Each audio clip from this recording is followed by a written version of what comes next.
Withdrawing money from your Epic Games account to your bank account is a straightforward process. Follow these steps to ensure a smooth transaction. Step 1. Log into your Epic Games account. Visit the Epic Games website and log into your account using your credentials. Make sure you have access to the account from which you want to withdraw funds.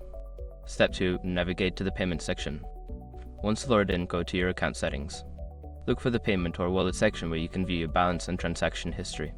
Step 3. Select withdrawal option. In the payment section, find the option to withdraw funds. This may be labeled as withdraw, transfer to bank, or something similar. Click on this option to proceed. Step 4. Enter bank details.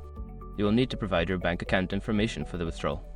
Ensure that you enter the correct account number and routing number to avoid any issues with the transfer. Step 5. Confirm the withdrawal.